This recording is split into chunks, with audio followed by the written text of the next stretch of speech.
યજ્ઞ સાથે યોગના અનેરા મહત્વ સાથે યોગ પરિવાર ભરૂચ દ્વારા રામનવમી પર્વની ઉજવણી કરાઈ।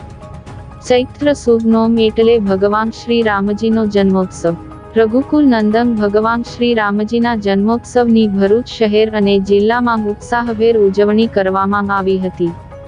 આ શુભ દિવસ પર યોગ પરિવાર ભરૂચ દ્વારા કુંજ રેસી પ્લાઝા ખાતે યજ્ઞ સાથે યોગના કાર્યક્રમનું આયોજન કરવામાં આવ્યું, જેમાં મહિલા પતંજલિ યોગ સમિતિ ભરૂચ જિલ્લાના પ્રભારી હેમાબેન પટેલ, ગુજરાત રાજ્ય યોગ બોર્ડના યોગ કોચ પ્રકાશ પટેલ અને યોગ પરિવાર ભરૂચની બહેનોએ મોટી સંખ્યામાં હાજર રહી યજ્ઞ સાથે યોગ કરી રામનવમીની ઉજવણી ભવ્ય અને દિવ્ય રીતે કરી હતી।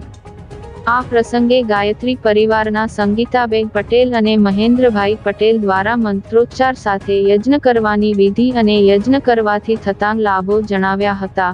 યજ્ઞનું જીવનમાં મહત્વ સમજાવ્યું હતું। આ પ્રસંગે સંસ્કૃતિ ટ્રસ્ટના પ્રમુખ ભાવનાબેન સાવલિયા, સેક્રેટરી અંજલિબેન ડોગરા હાજર રહ્યા, જેમાં કુંજ રેસી પ્લાઝાની બહેનો દ્વારા રામનવમી ઉત્સવની ઉજવણી માટે ખૂબ સુંદર આયોજન કરવામાં આવ્યું હતું। જય શ્રી રામ, જય શ્રી રામ, જય શ્રી રામ, જય શ્રી રામ, જય શ્રી રામ, જય શ્રી રામ, જય